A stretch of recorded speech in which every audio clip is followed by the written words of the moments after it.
Donc, aujourd'hui, j'ai un direct avec Olga que j'ai annoncé hier. Et donc, elle devrait être là dans un instant. Il y a juste des petits problèmes techniques.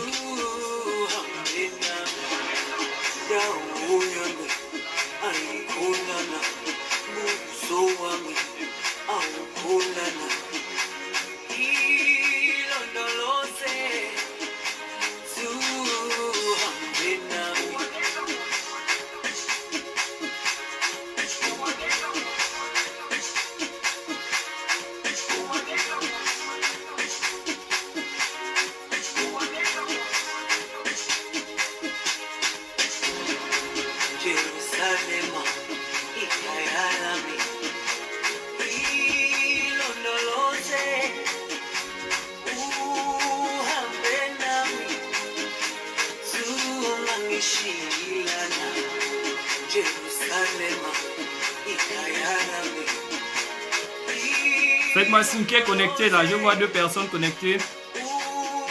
Mais je ne peux pas voir qui c'est.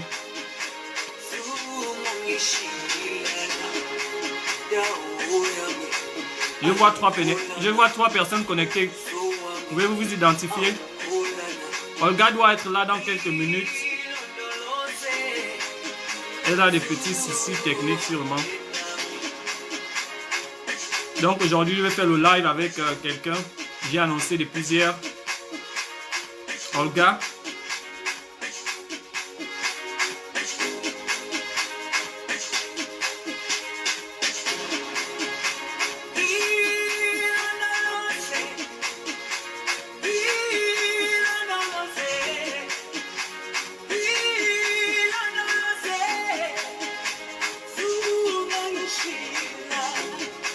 Oh Marietta, Mbolani. On attend l'artiste. L'artiste a des petits soucis techniques.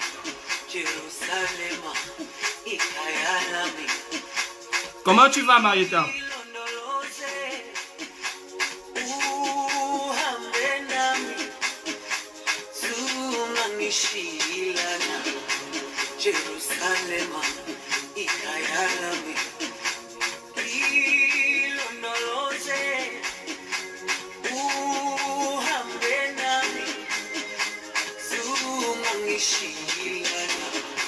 Donc on a des petits soucis techniques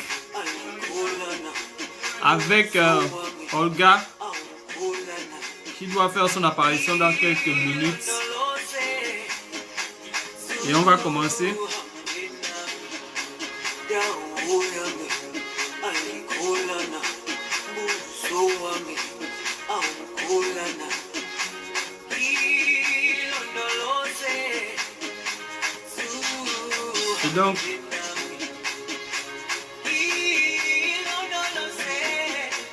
Et donc, on va... Est-ce que vous m'écoutez bien? Ou bien le volume est trop fort?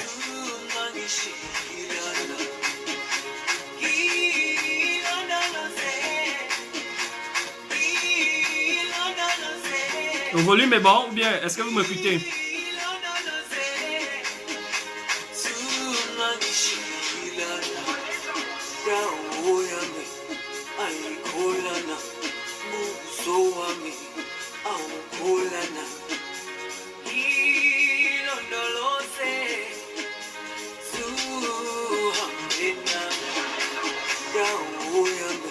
Ah, le volume est bon, ok, merci.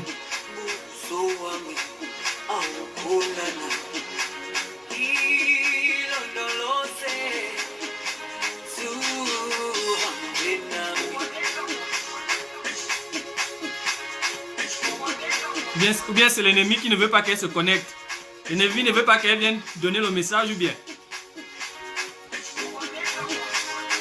L'ennemi s'oppose toujours à ce que le royaume de Dieu grandisse. Donc on doit savoir cela. On doit toujours être patient. Et j'ai appris encore quelque chose sur la patience. Sur la patience et être soi-même, quoi.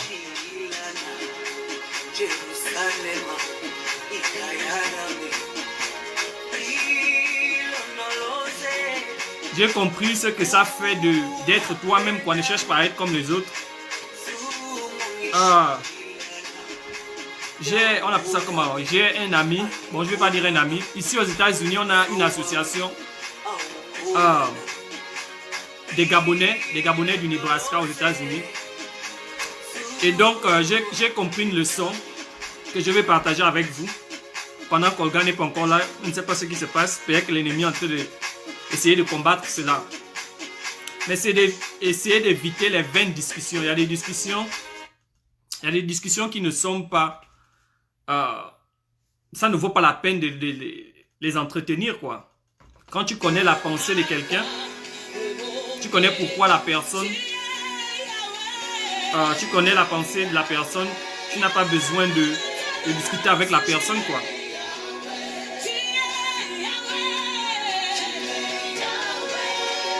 On a une association des Gabonais ici, là, des Gabonais du Nebraska aux États-Unis, comme je disais.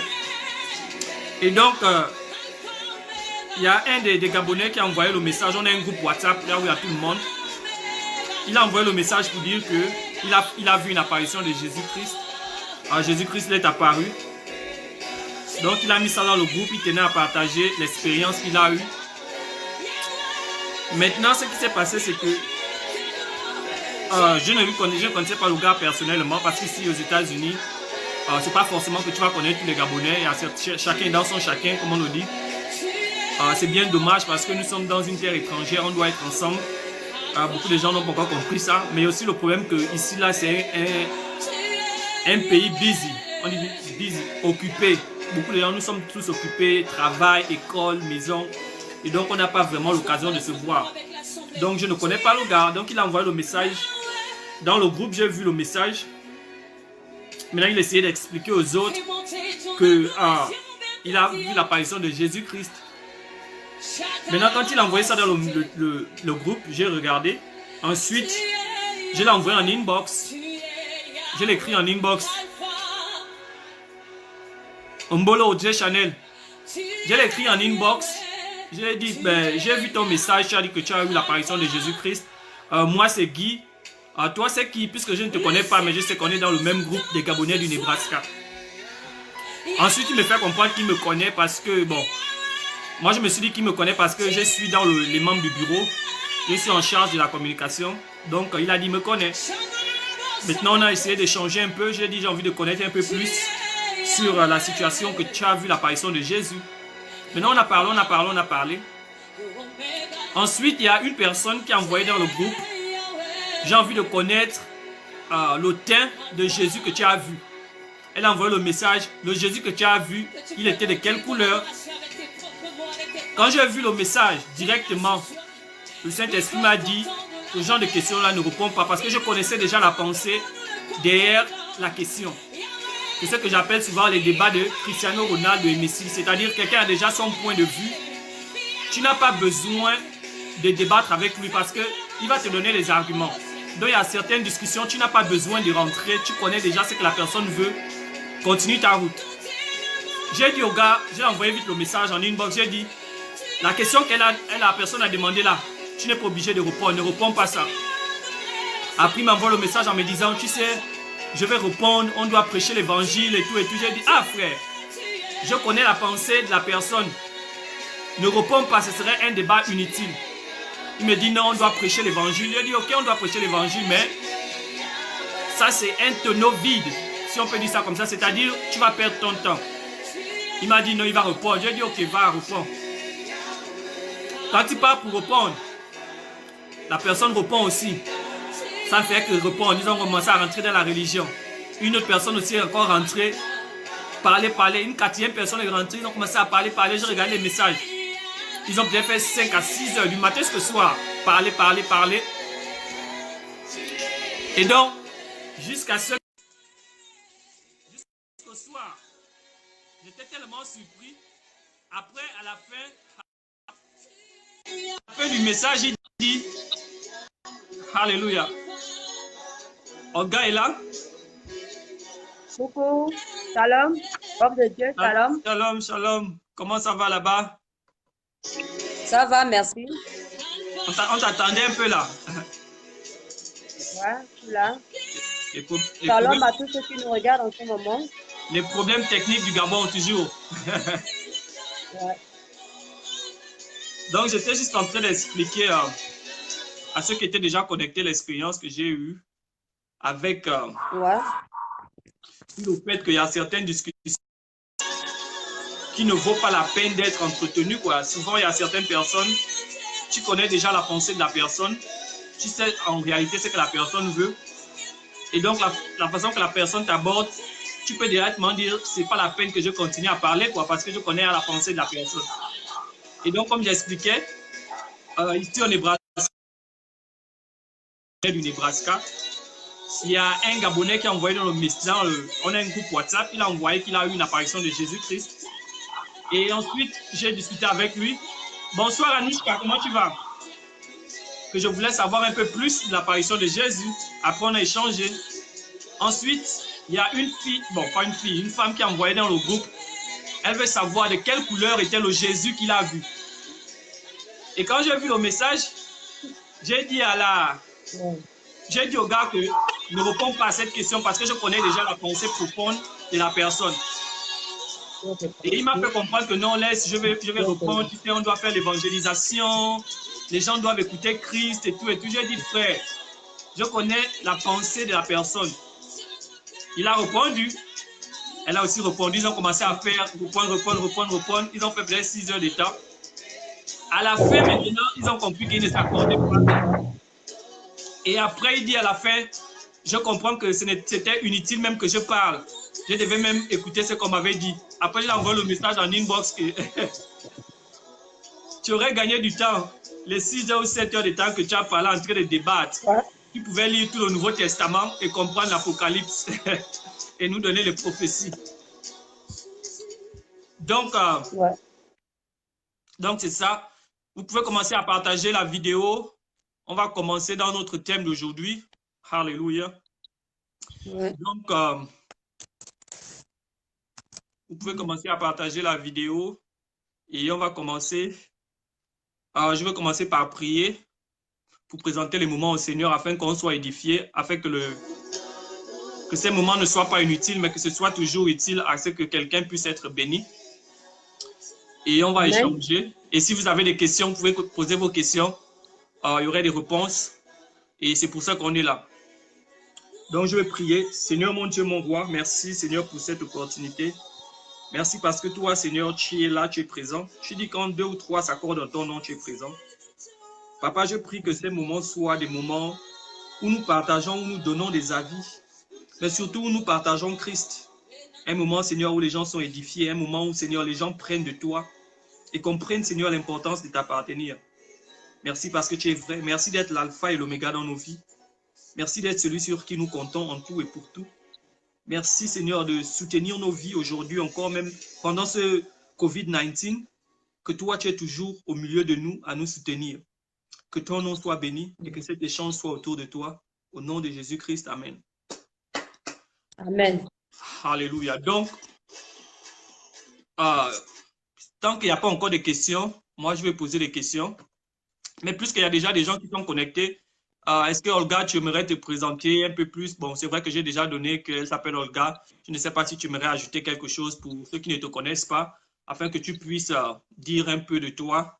Et on va commencer à partir de là. Je dis d'abord un shalom au peuple de Dieu qui nous regarde en ce moment. Shalom à tout le monde. Shalom à toi, homme de Dieu. À tous ceux qui nous regardent ici au Gabon et Bioji et ça.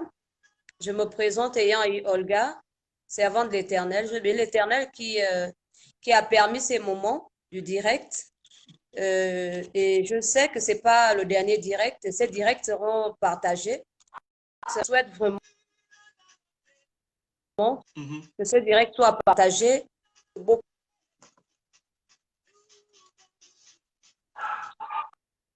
Qui ne connaissent pas encore Jésus, en fait.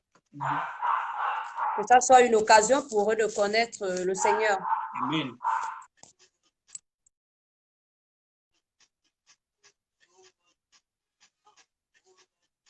Hello, tu es connecté? Hello.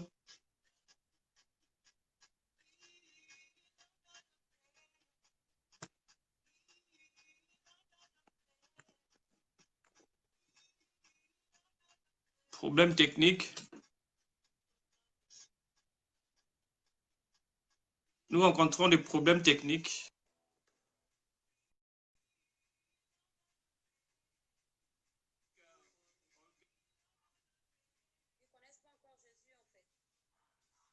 Est-ce que vous m'écoutez? Est-ce que vous m'écoutez?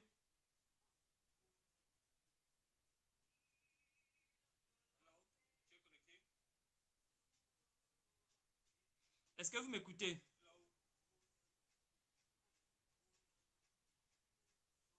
Shalom depuis Istanbul.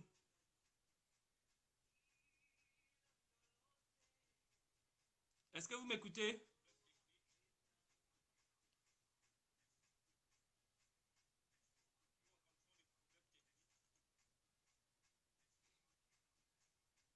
Ah, ok, il y avait un problème technique, quoi.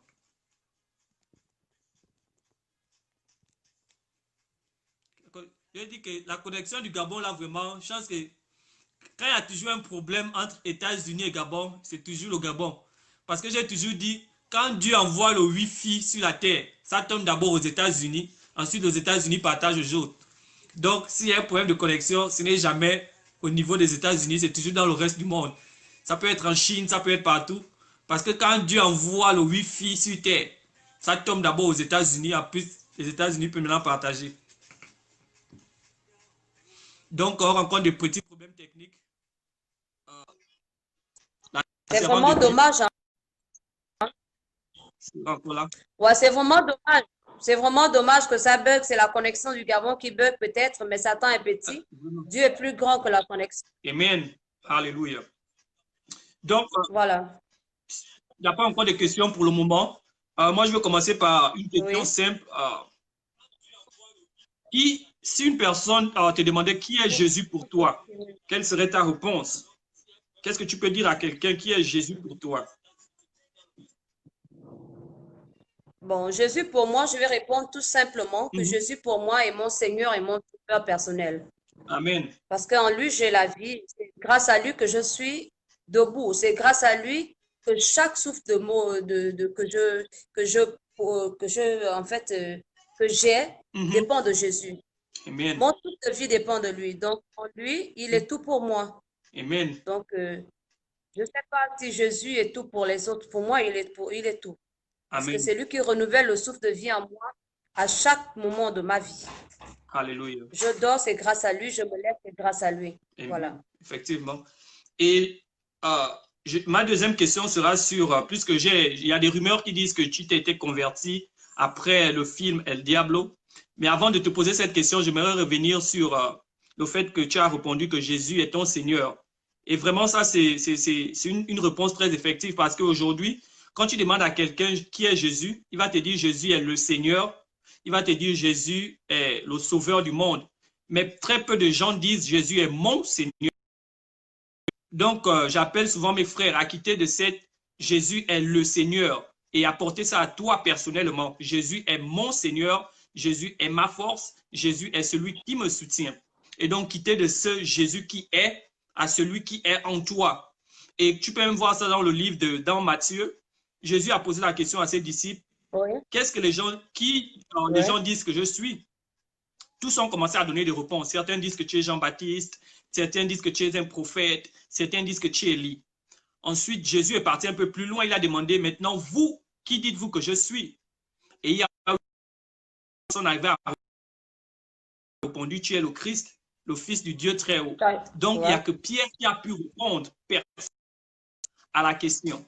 Et donc, c'est ce que j'appelle toujours mes frères et sœurs. On doit quitter de ce Jésus qui est lointain à ce Jésus qui est en nous. Et j'ai en effet compris que pour amener Jésus-Christ à toi, tu dois avoir une expérience avec lui. Quand tu dis Jésus est mon sauveur, ça veut dire qu'il t'a sauvé de beaucoup de situations. Jésus-Christ est mon pourvoyeur, il pourvoit tes besoins.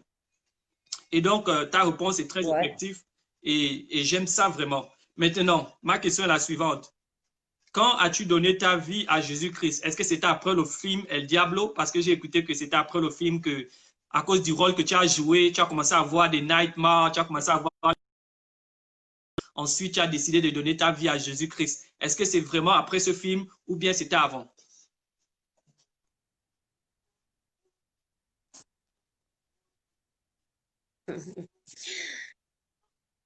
Ouais, la question est bien posée. La question est bien posée. Mhm, Euh, En moi-même, je dirais que j'ai accepté Jésus.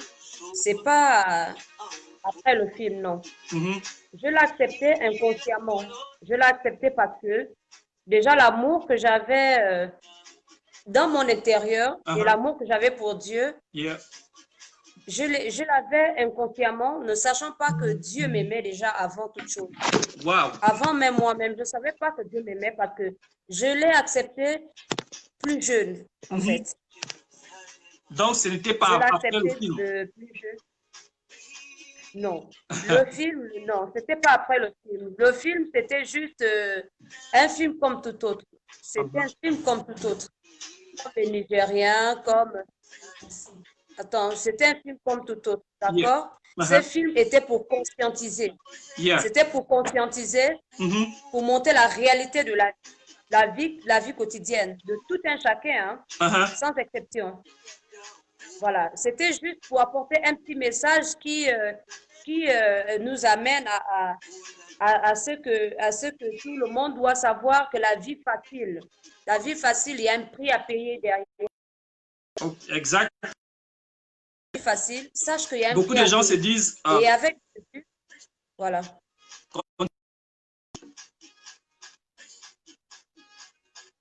le prix à payer, c'est juste donner sa vie à Jésus. ah, Et Satan, lui, quand il te donne quelque chose, sache qu'il y a de ta vie à payer. Il y a des tas de vies à payer. Donc, rien n'est gratuit avec Satan, mais avec Dieu, quand il te donne son amour est inconditionnel. C'est dans ce sens. amen. Mais maintenant, moi, j'avais une autre question. Si d'autres personnes ont des questions, vous pouvez poser des questions. Si aujourd'hui, on t'appelait encore dans ce même film, est-ce que tu pourrais encore avoir le même rôle? Est-ce qu'un chrétien peut avoir ce rôle ou bien parce qu'il y a beaucoup de questions qui se jouent autour de cela, que les chrétiens doivent avoir certains rôles dans des films. Est-ce que si aujourd'hui, on t'appelle pour suivre ce film, la connexion encore, il y a un problème. Oh, non. Tu es connecté? Tu es connecté? Je vous suis, homme de Dieu. Ah, ok. Je pensais que c'était parti. Donc, je disais, est-ce que il y a un problème en fait avec le rôle que tu as joué? Est-ce qu'un chrétien peut jouer ce rôle ou un chrétien ne peut pas jouer ce rôle? Est-ce qu'aujourd'hui, par exemple, si on t'appelle pour tourner le 2, parce que j'ai compris que le 2 devait venir, est-ce que tu accepterais de jouer ce même rôle? Euh, Ce même rôle, Mhm. si on m'appelait de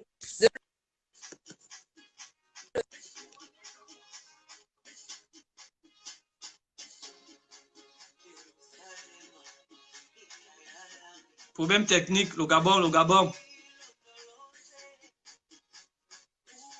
Et donc, je suis avec Olga, comme vous pouvez le constater. Il y a des petits soucis techniques, mais ça va revenir. Parfois aussi, c'est l'ennemi. Mais parfois aussi, on accuse l'ennemi. Ce n'est pas l'ennemi. Oh. Il n'a rien à voir dans ça. C'est la connexion du Gabon qui dérange. Parfois, c'est la connexion du Gabon qui dérange. Olga, est-ce qu'elle est là? Servante de l'Éternel. Là, elle est partie. Je vais essayer de la rajouter.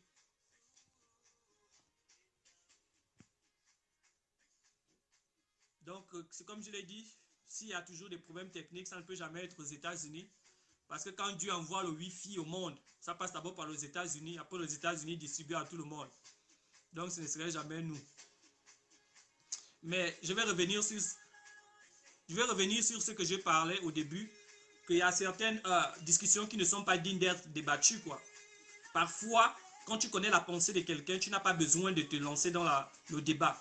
C'est comme je l'ai dit, j'ai dit à quelqu'un, on t'a posé la question, quel Jésus qui t'est apparu? J'ai dit au gars, je connais la question, ne repars. Je connais la pensée de la personne. La personne m'a dit, oh, tu dois faire l'évangélisation. Donc j'ai dit, frère, je comprends. On t'excuse, on connaît la connexion du Gabon. Ouais, c'est compliqué, c'est pas facile. Je sais. Et puis, il y a aussi l'ennemi qui est là, qui ne veut pas que le message soit partagé. Et donc, c'est aussi ça. Bien sûr. Donc, la question, c'était, est-ce que tu peux rejouer ce même rôle? Est-ce qu'il y a un problème dans le fait qu'un chrétien joue un rôle qui n'est pas forcément majeur dans un film? Est-ce que c'est possible? Si oui, pourquoi? Si non, pourquoi pas? Qu'est-ce que tu penses de cela? Je vais répondre simplement. Je dirais que OK. le rôle n'est pas un problème. C'est le message qui est Mhm. derrière le rôle qui est plus important. Les gens apparemment regardent Mhm. l'aspect physique du film, mais ils doivent regarder l'aspect Mhm. physique du film. Ils doivent regarder le message qui est derrière ça. C'est ce qui est plus important. Mhm. Et pour moi, me demander de rejouer le rôle, je vais Yeah. hésiter un petit peu parce que, en fait, j'aimerais qu'à la fin de ce film, que Jésus triomphe toujours. Que Jésus triomphe. Que le Amen. message qui sera après est que Jésus sauve. Jésus sauve. Quand Oh, tu es sous l'emprise du diable, il n'y a que Dieu seul qui peut sauver. Il est le seul qui sauve amen. sans intérêt. C'est ça. Je ne vais pas Hallelujah. hésiter de rejouer ce rôle, mais sauf si on me certifie ou alors on me garantit que le message est que Jésus triomphe. Là, je peux me relancer à jouer ce rôle. Ah, amen. Simplement. Et ça renvoie aussi à beaucoup de questions et beaucoup de débats qui se font aujourd'hui, ce qu'un chrétien peut faire, ce qu'un chrétien ne peut pas faire. Maintenant, ma prochaine question sera la suivante. Quelle est vraiment la différence entre être chrétien, entre la vie en Christ et la vie sans Christ? Ou bien, prenons ça personnel. Quelles sont les différences que tu sens avant que tu ne donnes ta vie à Christ et maintenant que tu es en Christ? Quelles sont à peu près les différences? Quelles sont les choses que tu peux faire, que tu ne fais, que tu faisais, que tu ne fais plus, par exemple? Ou bien quelles sont les différences? J'espère qu'on me suit là, c'est bon? Oui, là tu es connecté, je t'écoute. D'accord. Je disais, vie en Christ maintenant et ma vie en Christ passé, c'est ça? C'est différent? Oui, oui.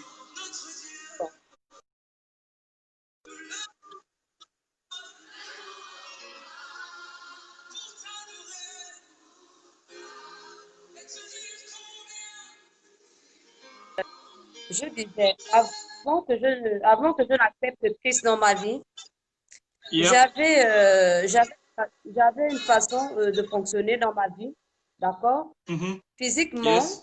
spirituellement, il y Mhm. avait une façon de fonctionner dans la vie. Déjà par la chair, j'étais très bagarreuse. Oh, wow. Voilà. Oui, j'étais bagarreuse, j'étais impulsive, euh, Oh, j'étais dans les bois de nuit, je vivais à wow. 100 à l'heure. D'accord? Voilà, j'aimais la Mhm. vie en fait. En un mot, j'aimais la vie. OK. Et après, quand j'ai Ah, connu dans ma vie, quand j'ai connu Jésus dans ma vie, je pense que ma vie a yes. changé. Mais ma vie ne peut pas changer complètement parce que je ne suis pas parfaite. Je suis Mhm. faite de la cherche juste la face Amen. de Oui. Dieu parce que c'est lui qui est la perfection en fait. Je peux dire que Amen. ma vie a changé parce que en fait, en ce moment, j'arrive à supporter les choses que je ne pouvais pas supporter avant. Wow. J'arrive à pardonner alors qu'avant, je n'arrivais pas à le faire. La vie en Christ nous donne Mhm. l'occasion d'être un peu plus stable dans notre vie. Elle nous oriente à une autre vie qu'on ne pouvait pas avoir dans le passé.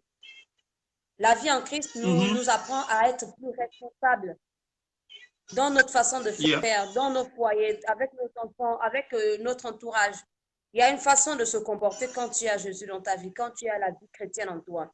Tu as une autre façon de se comporter. Amen. Parce que tu te demandes, je suis un exemple, je suis un modèle, il faut qu'on me regarde, il faut. Donc, tu es obligé d'être un modèle aux yeux des autres. Tu vois, tu es un OK. modèle parce que on voit en toi le Christ que tu sers. Mais si tu n'es pas Yeah. l'exemple de la parole que Dieu nous demande, Dieu nous recommande, si tu ne l'es pas, Yeah. les gens ne croiront pas au Dieu que tu sers.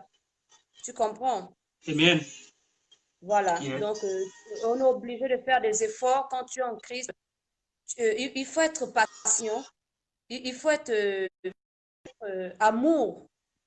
Il faut avoir en soi le Amen. pardon. Il faut avoir en toi la capacité de contenir tout ce qui est autour de toi, de pouvoir gérer. Amen. Voilà, c'est ça. C'est ça un peu la différence entre ma vie passée et la vie actuelle. Oui, c'est quelque chose qu'on doit savoir en tant que chrétien et même dans le monde parce qu'on nous regarde, nous sommes vus par tous. Oui. Et souvent, il y a ce jugement qui rentre. Et donc, ma prochaine question sera un peu sur ça parce que quand on regarde sur les réseaux sociaux, il y a des gens qu'on peut confondre par leur habillement, par leur façon de faire. Et ma question sera la suivante. En tant que chrétien ou en tant que chrétienne, puisque tu n'as pas un peu touché l'aspect physique direct, est-ce qu'il y a un habillement que tu dois arrêter? Et parce que quand on regarde, par exemple, Olga, toujours frais, toujours en Gucci, toujours la classe et tout, est-ce que quand on devient chrétien, on doit arrêter de faire ce make-up? Est-ce que quand on devient chrétien, on ne doit plus porter les marques, les montres de grandes marques? Est-ce que... Donc, c'est quoi l'accoutrement d'un chrétien, en fait? Est-ce Bon, que tu pour peux dire que moi, ton accoutrement a changé? Est-ce que tu peux dire que ton habillement a changé? Ta manière de porter les choses a changé? non, je peux pas l'affirmer vraiment. Je peux pas vraiment l'affirmer parce que je peux juste dire que j'ai changé certains vêtements de ma vie. Je peux plus trop m'habiller Mhm, indécemment, c'est-à-dire à des petits habits, des petites culottes, des petites robes mhm, où on peut voir les bouts de fesses. Non, c'est pas approprié pour moi. mhm.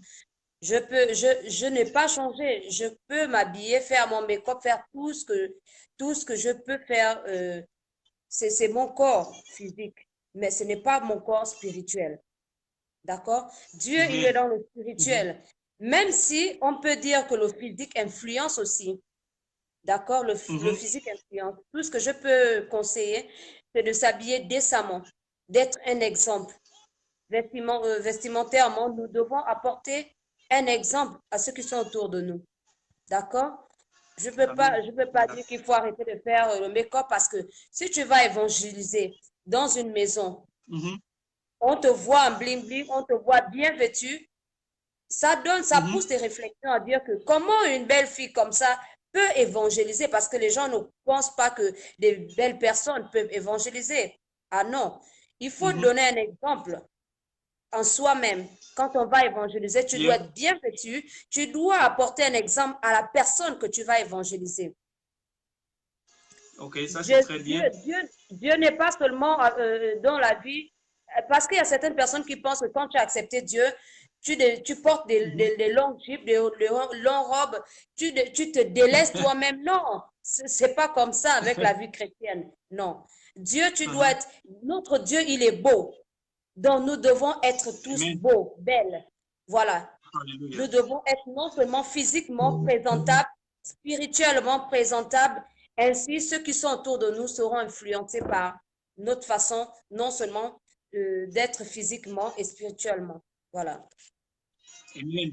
Et c'est très vrai. Merci Et beaucoup. parce que je suis d'accord que on doit pouvoir impacter dans tous les domaines, pas seulement au niveau spirituel, mais on doit aussi impacter dans tous les domaines. C'est mon enseignement de ce dimanche prochain qui va parler sur le planning, comment planifier, comment mettre en place des structures qui font en sorte que tu sois productif, quoi. Parce que j'ai compris une chose, c'est que c'est vrai que la Amen, parole tu de as Dieu bien dit dit. chercher premièrement le royaume de Dieu. Mais dans Tu le as dit. royaume de Dieu, alléluia, tu dois chercher le royaume de Dieu, mais tu dois aussi te battre physiquement parce que nous ne sommes pas au ciel, au fait. Nous sommes sur la terre et beaucoup de gens n'ont pas Bien encore sûr. compris qu'il y a une part qui est sur la terre et cette part-là, on doit pouvoir, comme tu l'as dit, pouvoir l'entretenir. Mais c'est aussi pour autant en tant que chrétien, il y a une manière aussi de s'habiller, comme elle a dit, mais cela ne veut pas dire que tu dois te délaisser. il y a un homme, il y a une femme qui a fait un témoignage, je ne sais pas si elle est prêtre ou bien elle est bishop. Elle a dit sa première année, quand elle s'est convertie, elle a délaissé le corps. Et son mari se plaignait qu'elle était devenue comme un homme à cause de la prière. Et donc, elle s'est délaissée. Elle ne faisait plus ceci, elle ne faisait plus cela à cause de la prière. Et donc, moi, j'encourage mes frères, mes sœurs. C'est vrai que nous sommes chrétiens. Et moi, premièrement, c'est l'intérieur. Parce que quand tu travailles l'intérieur, ça va ressortir à l'extérieur. Mais aussi, ne pas négliger la terre parce que nous sommes ici. Et récemment, j'ai compris un enseignement sur le royaume de Dieu. Quand Dieu nous a créés et qu'il nous a envoyés sur cette terre, c'était pour impacter le monde. Et donc, on doit refléter le monde sur tous ces aspects. Nous sommes la lumière du monde et le sel de la terre.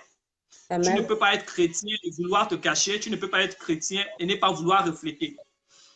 Et sortir de cette relation rien qu'entre chrétiens, parce que nous sommes tous des lumières. Si on reste seulement entre chrétiens, c'est beaucoup de lumière dans un côté. Mais on doit pouvoir quitter de la lumière et aller dans les ténèbres et éclairer les autres.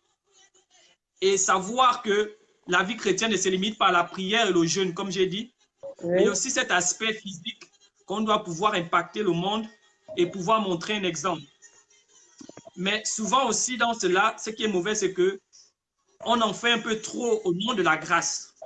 C'est-à-dire, il y a beaucoup de gens qui ne comprennent pas le message. Ils font des choses exprès pour dire qu'ils vont demander pardon. Ils font des choses et ils se disent que Dieu va les pardonner. Et donc, dans ce cas, moi, j'aime toujours, je ne vais pas dire réprimander, mais j'aime toujours apporter ce qu'on appelle un équilibre. Je ne dis pas aux gens, vous voyez, faites tout ce que vous voulez, faites tout ce que vous voulez, Dieu va vous protéger. Ou bien je ne dis pas seulement travailler dur, travailler dur, travailler dur. Mais j'amène les deux, j'amène une balance, j'amène un équilibre. Vous pouvez travailler dur, vous aussi savoir qu'il y a la grâce de Dieu qui est là. Et donc, si vous avez les questions, vous pouvez poser des questions. Et donc, si vous avez des questions, vous pouvez poser des questions. Donc, j'en viens. Ici, par exemple, il y a l'association des Gabonais du Nebraska. On devait avoir le 17 août ici, là. Et donc, chaque 17 août, normalement, on se réunit souvent. On fait une petite fête. Et ensuite, ceux qui vont en boîte continuent souvent en boîte. Et ceux qui continuent dans les bars, chacun continue dans ce qu'il est. Et donc, puisque moi, je suis dans le bureau, je suis membre du bureau, je suis en charge de la communication. Natacha. Et donc, dans le programme de ce 17 août, après la manifestation, le programme disait qu'il y a une sortie en boîte. Et donc, la sortie en boîte était dans le programme. Et donc, le problème, c'est quoi?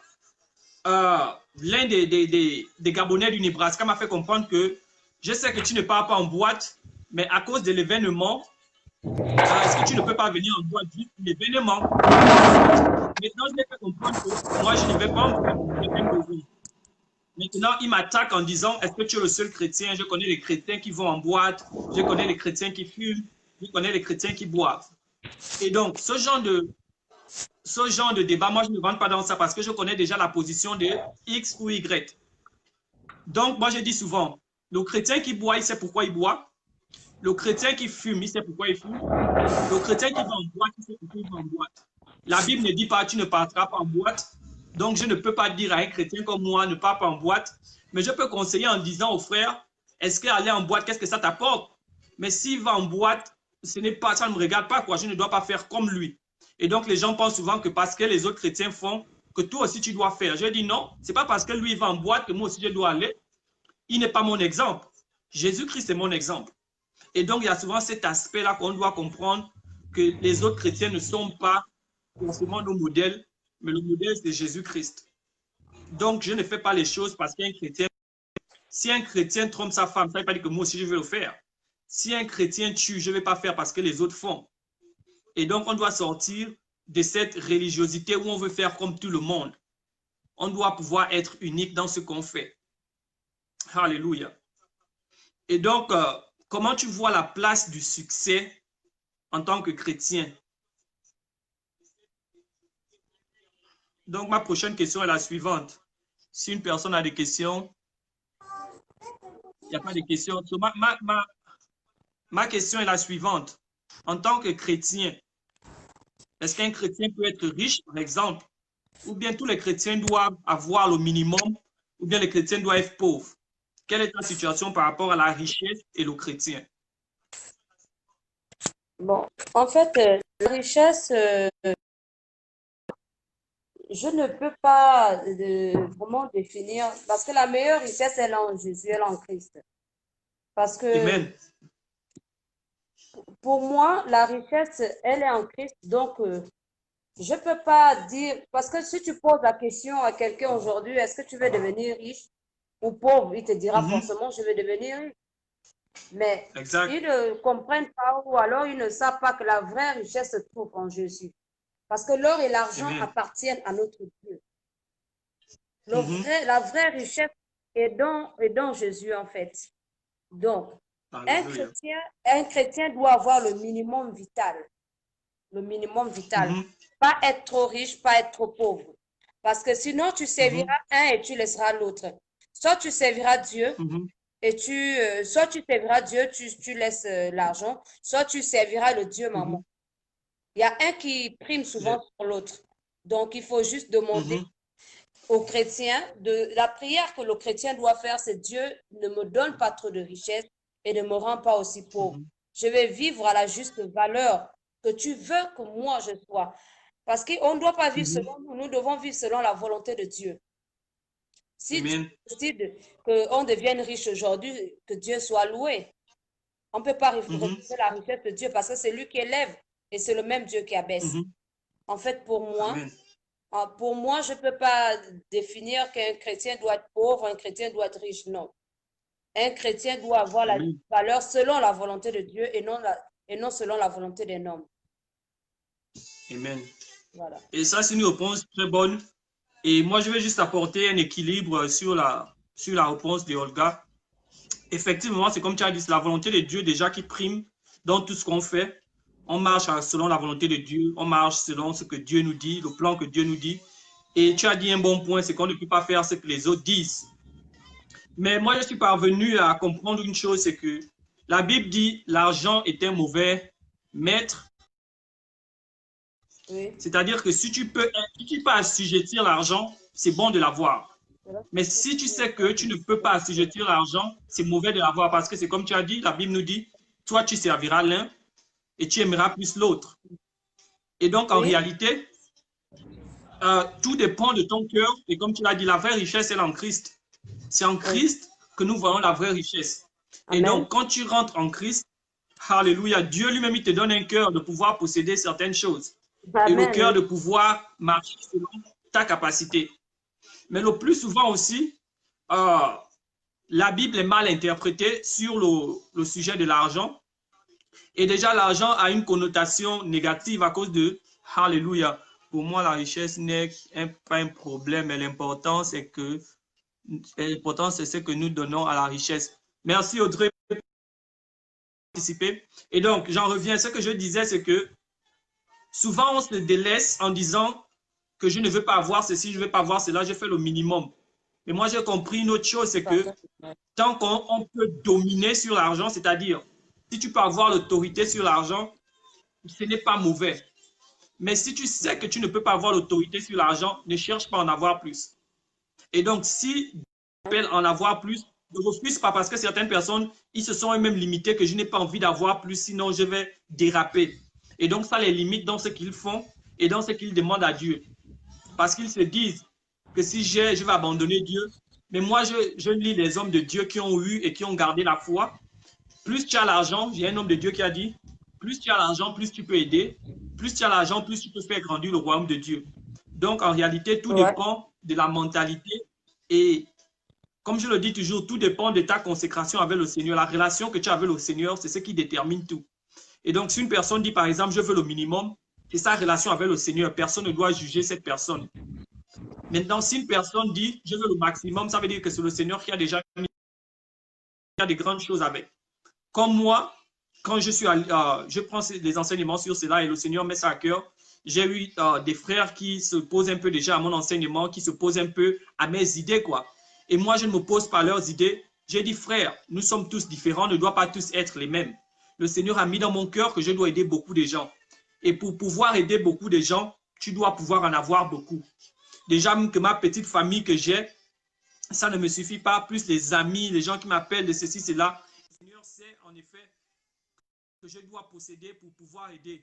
Le Gabon encore parti. Il faut prier pour le Gabon, pour l'Internet, s'il vous plaît. Priez pour le Gabon. Le Gabon a besoin de beaucoup de prières parce que l'Internet du Gabon, là, ça dérange. Alléluia. Il faut prier pour le Gabon. Et donc, c'est ça que je vais parler même dimanche prochain. C'est que tu peux déterminer l'avenir de quelqu'un par la façon qu'il vit aujourd'hui.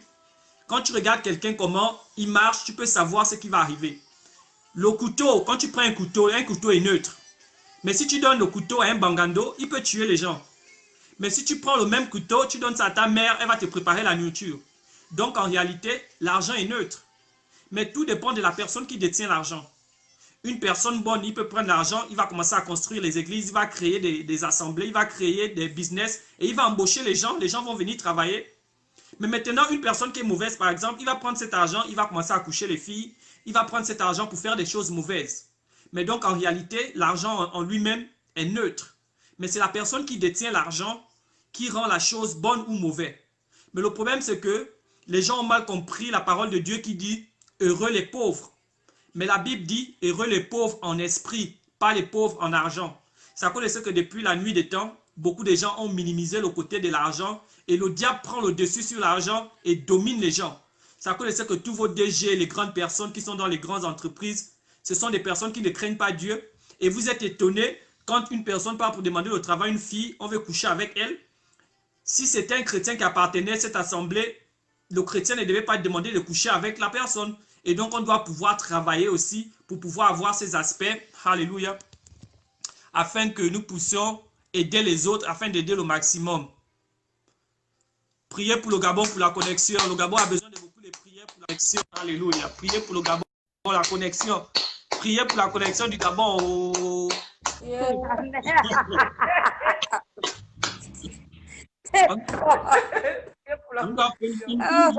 Amen, amen. À un moment donné, amen. L'esprit qui possède le Gabon doit nous laisser la connexion au nom de Jésus. Amen. Merci Marietta. Marietta a dit, Dieu regarde le cœur. Exactement. Dieu regarde le cœur. Donc ça veut dire que ce n'est pas l'apparence. Ça connaît ça que Dieu avait choisi David parmi tous ses frères. Et pourtant David était le plus petit, il était le plus maigre. Ses grands frères étaient là, mais Dieu, il regarde le cœur. Il ne regarde pas l'accoutrement. Mais c'est vrai que Dieu ne regarde pas l'accoutrement. Mais puisque nous sommes des modèles, on doit faire attention à ce qu'on porte. Puisque nous sommes des modèles, on doit faire selon l'Esprit de Dieu. Et donc, on ne doit pas, parce qu'on dit qu'on est sous la grâce, qu'on doit faire de n'importe quoi. Parce que j'ai dit à quelqu'un, le chrétien que tu me dis, il va en boire tous les jours. Le chrétien que tu me dis, il fume tous les jours. Le chrétien que tu me dis, il s'habille ceci, il a les copines. Est-ce qu'il peut t'évangéliser? Qu'est-ce qu'il va te dire? Vous faites les mêmes choses. Et donc, tu ne peux pas continuer à avoir la même vie qu'avant que tu ne te convertisses. Tu dois pouvoir avoir une vie différente. Si tu veux que le royaume de Dieu soit reflété au travers de toi, tu dois avoir une vie différente. Et cette vie, elle s'obtient par le Saint-Esprit. Le Saint-Esprit qui te donne la nature de Dieu. Un homme, personnellement, ne peut pas vaincre le péché parce que nous sommes nés pécheurs. Et donc, c'est ce qu'il nous faut.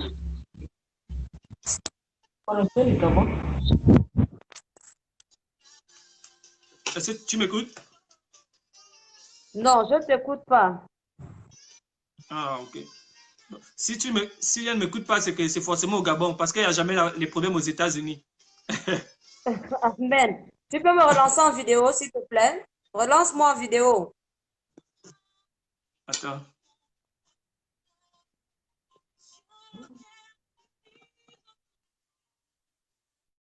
Je vais essayer de te relancer en vidéo. Et donc, comme bientôt nous, on va finir dans 10 ou 15 minutes, on va arrêter. Aujourd'hui, c'était juste pour introduire et partager sur cela. Mais n'oubliez pas, ce dimanche, je vais parler sur planifier. Ceux qui ne sont pas encore abonnés à ma page, vous pouvez vous abonner. Je vais parler ce qui montre la différence entre un chrétien qui réussit et un chrétien qui ne réussit pas.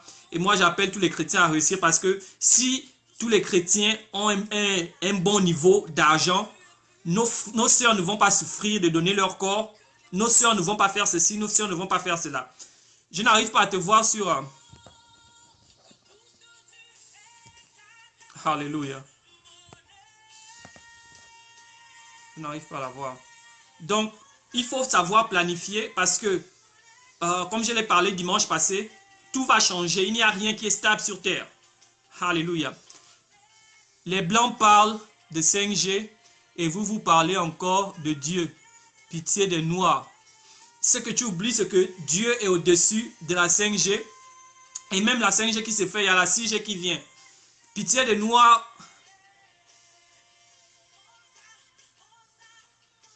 Mais je ne comprends pas la question, je ne comprends même pas le sujet. Donc, comme je parlais, je disais la semaine prochaine, je vais parler du planning. Le planning, c'est quoi? C'est planifier ton futur. Si tu ne planifies pas ton futur, alléluia, tu ne peux pas acquérir ce que tu veux. La majorité des personnes... Relance la vidéo.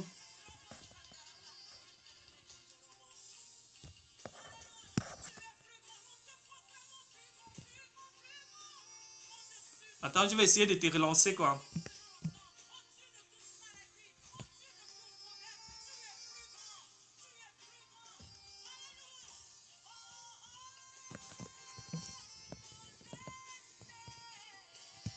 J'ai envie d'essayer de relancer un gars, mais il y a des petits problèmes techniques.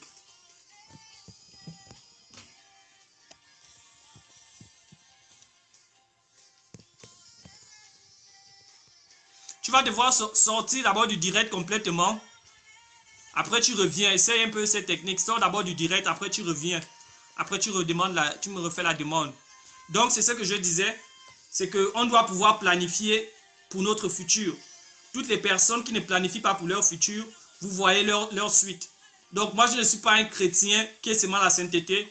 Je suis un chrétien sanctifié et je regarde aussi comment je peux impacter le monde et faire des bonnes choses, faire des grandes choses sur cette terre afin d'aider la multitude. Le problème, c'est que tu dois comprendre, alléluia,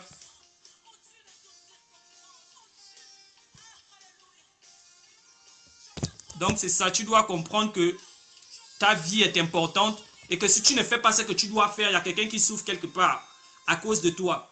Et donc, vous devez comprendre le principe de planifier les choses. J'ai dit à quelqu'un, si tu regardes les livres que je lis, je ne lis pas seulement les livres chrétiens, je ne lis pas seulement que la Bible. Je lis tout genre de livres qui peuvent m'édifier, qui peuvent m'encourager, qui peuvent faire en sorte que je sois un chrétien complet et équilibré. Donc, c'est ça. Il faut être un chrétien équilibré. Il ne faut pas seulement rester dans la doctrine de prier, aller à la maison. Tu pries, tu jeûnes, mais il faut aussi pouvoir avoir cet aspect du monde. Nous sommes dans le monde, il faut le savoir. Si tu n'impactes pas le monde, alléluia, le monde ne pourra pas voir Jésus. Les gens aiment le Jésus qui est saint, saint, saint, saint, saint, mais le même Jésus aussi a parlé sur s'occuper des autres. Le même Jésus t'a dit il faut pardonner les gens. Quand Jésus te dit de pardonner, tu ne veux pas pardonner. Mais quand le même Jésus te dit je vais te bénir, amen, amen, amen. Jésus te dit il faut pardonner, il faut partager. Tu ne veux pas le Jésus là. Oh, la connexion du Gabon, quand même, à un moment donné, là, il faut que j'appelle Donald Trump, le pays, là. Amen, ça va aller. Je ne peux pas revenir comme ça. Donc, ma dernière question est la suivante. Est-ce que tu regrettes d'avoir accepté Jésus-Christ? Parce que je comprends qu'il y a quand même une différence de vie entre avant le film et maintenant. Est-ce que tu regrettes d'avoir accepté Jésus? Est-ce que tu avais plus d'avantages en tant que chrétienne ou bien tu avais plus d'avantages avant le film, c'est-à-dire avant que tu ne te convertisses? Quelle est la vie que tu préfères? Bon, tout premièrement, je dis merci pour la question. Je ne peux pas dire que je regrette d'avoir donné ma vie à Jésus. Non. Comme je disais auparavant, que la meilleure vie, elle se trouve en Jésus. Amen. Parce qu'en lui, il y a le chemin, la vérité et la vie. Alléluia. Et quand tu as choisi Jésus, tu as choisi la vie. Lui-même, il a dit, je vous donne deux possibilités, deux routes à suivre, la vie et la mort. Et il nous a dit de choisir la vie afin qu'on puisse vivre longtemps et heureux. Amen. Moi, je peux dire que je suis très contente d'avoir accepté Jésus. Ma vie d'actrice n'a rien à y voir. Ça n'a pas impacté ma vie chrétienne, non. Parce que le cinéma est une passion pour moi. Si je souhaiterais même tourner encore des films aujourd'hui, j'aimerais tourner des films qui conscientisent, qui parlent de Christ, de la conversion. Amen. de convertir le peuple de Dieu. Parce que nous devons, il y a des hommes de Dieu aujourd'hui qui prêchent l'abondance, qui prêchent l'argent, qui prêchent la prospérité. Moi, j'aimerais prêcher la repentance. Parce Alléluia. que sans se le voiler, nous savons réellement que nous vivons la fin des temps. Mais il y a Amen. certaines personnes qui se leurrent encore, qui se cachent encore derrière certaines situations, qui se cachent, mais ils ne savent pas que les choses qui ont été prédites dans l'Apocalypse, nous les vivons en ce moment. Mhm.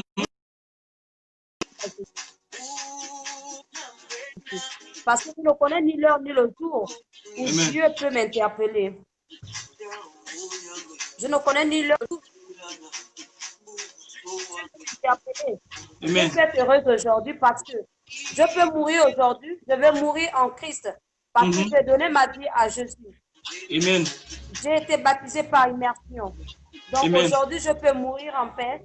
Au moins, j'ai accepté Jésus et lui seul peut me faire voir sa gloire et sa face. Donc je suis très heureuse d'appartenir à Jésus. Et c'est vraiment, j'encourage encore des frères et des sœurs qui nous suivent en ce moment que c'est un meilleur choix. C'est un meilleur choix. Dieu est le péché, mais il aime le pécheur. Que les gens n'hésitent pas à accepter Christ dans leur vie parce qu'ils sont encore dans un état. Non, c'est Dieu seul qui change. Il est le meilleur potier. C'est lui qui donne la forme qui plaît. De nous-mêmes, on ne peut pas. Il dit ce n'est ni par la force ni par l'intelligence, mais par le Saint-Esprit qui change, qui révèle, qui façonne. Vraiment, notre choix a été le meilleur choix. Voilà. Amen. Donc, son choix est clair et elle encourage d'autres personnes. Et moi aussi, j'encourage d'autres personnes. Parce qu'aujourd'hui, quand tu n'as pas Christ, au fait, ce que les gens ne comprennent pas, c'est que Jésus-Christ, c'est comme assurance. Comme je l'ai dit souvent, Jésus-Christ, c'est comme une assurance. Le problème, c'est qu'il y a beaucoup de gens qui conduisent. Bon, je vais prendre l'exemple des États-Unis parce que je sais qu'au pays, c'est un peu plus limité. Ici, par exemple, aux États-Unis, tu ne dois pas conduire sans l'assurance. C'est-à-dire que la première chose, quand un policier t'arrête en route, la première chose qu'il demande, c'est le driver license. Driver license, c'est le permis de conduire. Après le permis de conduire, la deuxième chose qu'il va demander, c'est l'assurance. Et ici, on ne négocie pas comme au pays que tu dis, grand, je te mouille le maillot. Il n'y a pas de mouiller le maillot ici. Amen. Si tu mouilles le maillot, il va te tremper le maillot. Il ne peut pas mouiller, il va dire, m'a trempé parce qu'ils ont les caméras ici. Amen. Il ne peut pas prendre l'argent parce qu'il y a les caméras, ils sont directement reliés au poste. Donc, tu ne peux même pas faire l'erreur. Et pour la petite anecdote, je vais raconter, il y a je ne sais pas si c'est un Gabonais, mais c'est un Africain qui a voulu faire ça. La police l'a arrêté et il n'avait pas l'assurance. Et il venait à peine d'arriver dans le pays. Maintenant, il a dit à son ami que j'ai quelque chose là, j'ai un $40 que je vais donner au policier. Son ami l'a dit, mets ça vite dans la poche, ne pense même jamais à faire ça. Tu vas là en prison direct. Ici, là, tu essaies même de faire ça, on t'amène directement en prison. Donc, c'est pour dire quoi? Pour revenir à cela, c'est pour dire que beaucoup de gens ne comprennent pas encore l'importance d'appartenir à Jésus tant qu'ils sont vivants. C'est quand ils vont quitter cette terre qu'ils vont comprendre qu'il était trop tard. Et donc, tu peux conduire sans l'assurance. Tu peux conduire sans l'assurance, c'est bien, c'est bien, c'est bien. Mais le jour que la police t'arrête, ici aux États-Unis, on comptabilise le nombre d'années que tu as conduit sans l'assurance et tu vas payer toutes les années là. C'est là où tu vas attraper, tu vas mettre les mains à la tête que si je savais. Et donc, ça, c'est le choix que j'appelle mes frères.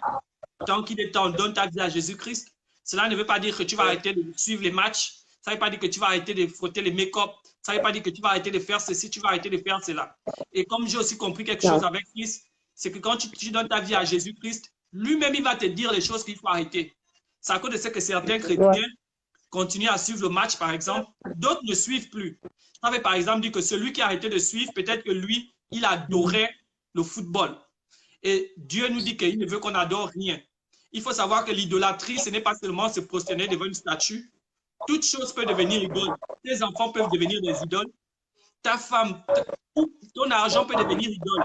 Et donc, si tu vois quelqu'un, par exemple, il était riche, quand il se convertit, il donne tout son argent, il donne tous ses biens. Peut-être que lui, son idole, c'était l'argent. Et donc, ça ne veut pas dire que quand toi, tu te convertis, par exemple, toi aussi, tu dois tout donner. Non, ce n'est pas ça. Quand tu te convertis, le Seigneur lui-même Il va te convaincre des choses et il va te donner la force de les vaincre. Mais le problème, c'est aussi que quand tu te convertis, quand tu donnes ta vie à Christ, il y a des choses qui sont impériales. C'est-à-dire qu'il y a ce qu'on appelle les principes. Tu ne peux pas dire que tu es chrétien et tu trompes ta femme. Non, ça c'est impossible parce que c'est dans la parole. Tu ne peux pas dire que tu es un chrétien et tu tues les gens, par exemple, tu es un criminel. Non, ça n'existe pas. Il y a des choses qu'on appelle des principes qu'on ne peut changer. Il y a les choses qui sont là qu'on ne peut changer. C'est comme une maison. Dans une maison, on ne peut pas changer le soubassement. C'est ça le fondement. Tu peux changer les portes, tu peux changer les fenêtres, tu peux arranger les meubles, mais il y a ce qu'on ne touche pas, c'est le fondement. Donc, il y a les choses en Christ que tu ne peux pas dire que tu es chrétien et tu continues à faire. Dieu ne m'a pas encore convaincu que tuer les gens, ce n'est pas bon, tu mens. Dieu ne m'a pas encore convaincu que tricher, ce n'est pas bon, tu mens. Dieu ne m'a pas encore converti qu'avoir plusieurs copines et faire ceci, tu mens. Et donc, il y a des choses, principes qu'on ne peut pas s'accorder, mais il y a d'autres qu'on peut dire que Dieu t'a convaincu à toi de ne plus faire ceci et Dieu a convaincu à l'autre que toi, ce n'était pas un problème. Donc, on va s'arrêter là aujourd'hui. Je ne sais pas si tu veux donner un encouragement à toutes les personnes qui te suivent, qui n'ont pas encore donné leur vie à Christ, ou toutes les personnes qui te suivent, qui ont une perception idyllique des chrétiens. Qu'est-ce que tu peux les dire comme mot de fin? À ceux qui n'ont pas, tu disais, ceux qui n'ont pas encore donné leur vie à Jésus, c'est ça?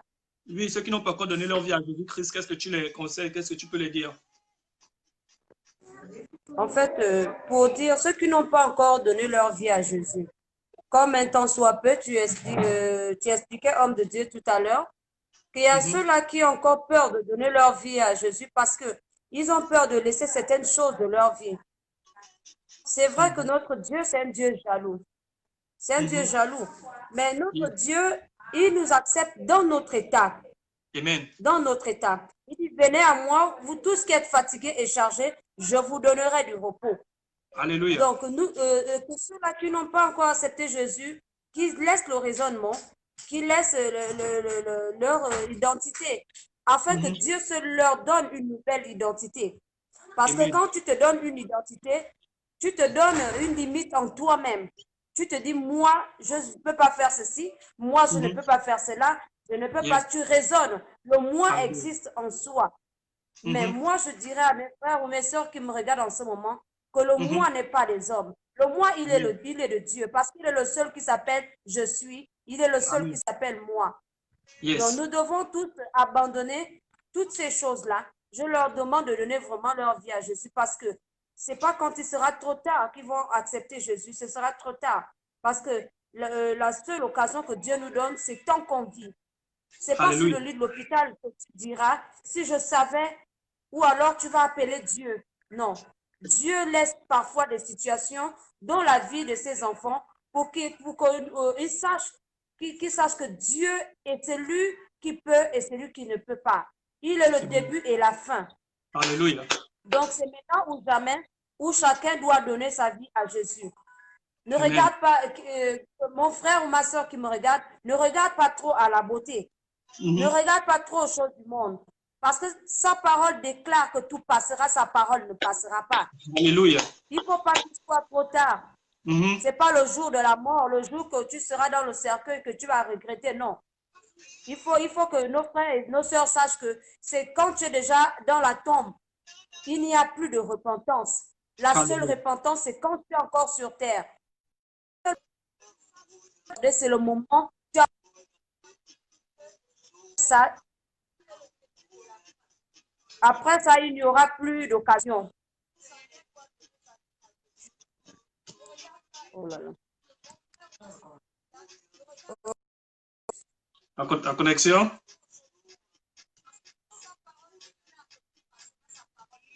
Tu es connecté? Oui, je suis connecté. Ok, donc apparemment on a raté une question là, quand il y avait une question là qui disait, je n'ai pas vu ça, c'est maintenant que je vois ça. Être en crise pour vous, c'est quoi? C'est Marietta Adam. C'est maintenant que je vois ça, je n'avais pas vu ça déjà.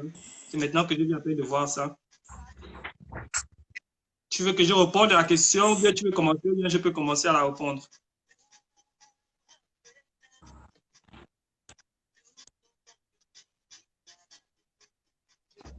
Tu Amen, m'écoutes? amen. Est-ce qu'on me suit? Oui, Amen. ouais. Donc, il y avait une question là que je viens à peine de voir, je ne savais pas. Ah, elle demande, c'est quoi la vie en Christ pour vous? C'est quoi être en Christ pour vous? Est-ce que tu veux Faut que je répondre? réponde ou alors? Oui, Je je peux peux commencer comme tu veux répondre. commencer. OK. Bien sûr, tu peux commencer, il n'y a pas de souci. OK. Être en Christ pour vous, c'est quoi? Bon, c'est à peu près ce qu'on a parlé tout au long de, de ce direct. Être en Christ pour moi, c'est être en Jésus, quoi. C'est-à-dire refléter la nature de Christ. Il y a un film là ici qui dit que si Christ était à ta place, que ferait-il? C'est-à-dire quand tu es devant une situation, pose-toi toujours la question, si Jésus était à ma place, qu'est-ce qu'il devait faire? Et donc en fonction de la réponse, tu peux savoir ce que c'est en Christ. Et même le mot chrétien, c'est à Éphèse. Quand tu lis le livre d'Éphésiens, c'était là, dans le livre des Actes, c'est là-bas où on a appelé les chrétiens première fois chrétiens parce qu'ils se comportaient comme Christ. Ils avaient la même autorité que Christ. Ils chassaient les démons comme Christ. Donc, en réalité, être en Christ, c'est pouvoir refléter Christ dans tout ce que nous faisons.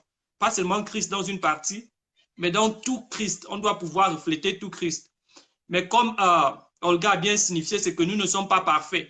Et tant qu'on serait sur cette terre, aucune personne ne sera parfaite. On va toujours tendre vers la perfection. Mais quand même, il y a des choses qui peuvent refléter, qui peuvent montrer que quelqu'un est en Christ et quelqu'un ne l'est pas. C'est à cause de ça que ça vient le terme que beaucoup de gens emploient. Celui-là, c'est un faux chrétien. Celui-là, c'est un faux chrétien parce que, en réalité, en tant que chrétien, il y a une nature qu'on doit avoir. En tant que chrétien, il y a quelque chose qu'on doit relâcher. Et donc, si tu ne relâches pas cela, tu n'es pas chrétien. Donc, pour moi, être chrétien, c'est refléter toute la nature de Christ sans laisser un seul aspect. Tu veux ajouter quelque chose, servante de Dieu? J'espère que la personne a bien compris la vie chrétienne. La vie chrétienne, elle ne se définit pas, on ne peut pas la définir en soi-même, même si on sait qu'on a accepté Christ, mais nous savons qu'il y a des jugements autour de nous. Parce que tout le monde n'a pas la même appréhension, tout le monde n'a pas la même vision. Il y a ceux-là qui auront toujours un jugement à porter en soi. Mais la vie Yes. chrétienne, c'est d'abord accepter Jésus, suivre Mhm. ses préceptes, garder sa parole en soi-même, voilà, et Alléluia. savoir qu'il est Seigneur et Sauveur, c'est ça appartenir à Christ. Quand tu Amen. gardes la parole de Dieu, comme le dit dans Josué 1:8, que ces Mhm. paroles ne s'éloignent point de votre bouche, quand tu as Yes. la parole de Dieu, je pense que tu appartiens à Christ parce que tu fais sa volonté. Et c'est la personne qui fait la volonté. Nous sommes co-héritiers. Il est Dieu et nous sommes co-héritiers de Christ. Amen. Donc, tu es connecté? Oui, je suis connecté, bien Ah, aimé. ok. Je Donc, suis Voilà, c'est comme je disais en bref, mhm. qu'on vit dans le monde, mais on n'appartient pas au monde. Amen. On vit dans le monde, on n'appartient pas au monde. Alléluia. Si tu rates, si tu rates les choses, si tu rates les choses terrestres, ne rate pas le royaume des cieux. Yes. Donc, il est vraiment important pour toi qui me regarde, mon frère ou ma soeur qui me regarde en ce moment, vraiment d'appartenir à Christ, de suivre la parole de Dieu, la méditer jour et nuit Amen. et suivre les conseils. Parce que nul ne détient le monopole de la parole de Dieu si ce n'est Dieu lui-même. Donc, je Alléluia. vous invite à lire régulièrement la parole de Dieu pour mieux comprendre qui appartient à Christ et qui ne l'appartient pas. Amen. Parce que nous Merci. ne pouvons pas vous convaincre. C'est l'Esprit de Dieu qui peut convaincre quelqu'un à devenir ou à comprendre qui est Christ et qui appartient à Christ ou qui veut devenir chrétien. Amen. Voilà. Ça, c'était un bon bref. Et donc, merci à tous d'être connectés. La semaine prochaine, je dois avoir un autre direct avec l'apôtre Mbeba. Il vit en France, c'est un Gabonais, c'est un apôtre. J'aurai ce direct probablement vendredi, mais je vais mettre sur ma page pour confirmer. Mais il m'a déjà confirmé qu'on va se voir vendredi. Et donc, je vais vous donner les heures. C'est un homme de Dieu très puissant. Et je l'aime parce que je n'ai jamais entendu un scandale sur lui. Et c'est un exemple pour moi. Amen. Et Amen. il vit en France, il est marié. Il prêche la parole de Dieu, il prêche la sainteté. Et donc, la semaine prochaine, c'est avec lui que j'aurai le direct. Et bien évidemment, j'aurai encore plus de directs avec la servante de Dieu, Olga, dans le futur, puisque comme elle a dit, ce n'est qu'une première, ce n'est que partie remise. Et ce dimanche, je vais parler, je vais faire le live moi-même seul, comme je le fais souvent. Pour ceux qui ne connaissent pas, chaque dimanche, j'ai un message que le Seigneur met dans mon cœur. Je suis homme de Dieu, je suis ici aux États-Unis. Pour ceux qui ne me connaissent pas, ça fait pratiquement 5 ans. Et donc, je prêche 3 messages. Je prêche l'amour, je prêche la sainteté, mais je prêche aussi l'équilibre. C'est-à-dire qu'un chrétien doit avoir l'amour premièrement, parce que c'est l'amour qui fait en sorte que tu sois enlevé, l'amour de Christ. Et quand je parle de l'amour, je parle de la foi. C'est premièrement la foi, ce n'est pas d'abord ce que tu fais. Ce qui fait en sorte que tu sois sauvé, c'est premièrement la foi. Ensuite, ce que tu vas faire. Amen. Donc, premièrement, on est sauvé par la foi. Ensuite, il y aurait les œuvres. Et donc, la sainteté, c'est ce que Dieu veut premièrement qu'un chrétien puisse avoir. Mais ensuite, la Bible nous dit, la foi sans les œuvres est morte. Et donc, ça veut dire que après avoir eu la foi, il y a quelque chose qui doit suivre. Et donc, c'est ça, c'est cette partie de sainteté.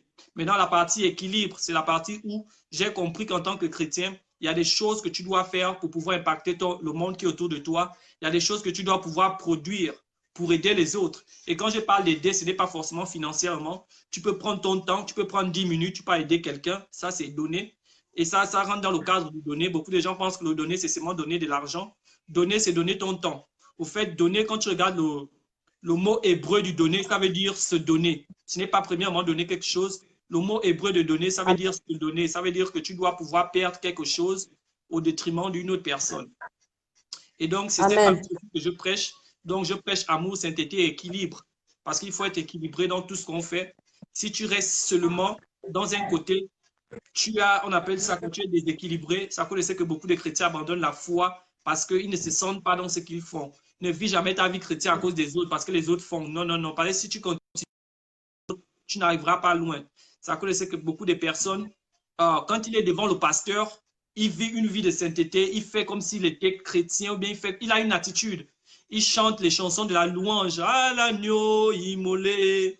Mais quand il part à la maison, c'est le jazzé qui danse. C'est toutes les chansons que vous connaissez qui dansent. Donc, tu ne peux pas avoir ces deux vies, ça ne va pas tenir à long terme. Tu dois être toi-même. Tu dois être toi-même et Dieu va te façonner en fonction de ce que tu fais. Donc, ce dimanche, je vais parler sur planifier, je vais parler sur comment planifier pour son futur. Et ce dimanche, je serai vraiment très biblique. J'aurai beaucoup de versets bibliques. Je ne vais pas trop donner ma pensée. Et donc, merci à tous d'avoir été connectés. Merci à Servant de Dieu, Olga, d'avoir accepté ce direct. Merci, Amen. Merci d'avoir partagé ton expérience. Merci d'avoir partagé Christ encore aujourd'hui, car c'est à cela qu'on est appelé, à partager Christ autant que nous pouvons, et selon la foi qu'on a. Donc, merci à tous. Et j'espère vous retrouver la semaine prochaine, vendredi, avec l'apôtre Steve B, qui vit en France. Et donc, ce serait un moment merveilleux. Merci à tous. Amen. Amen. Soyez bénis. Au revoir. Shalom. Au revoir. Soyez bénis.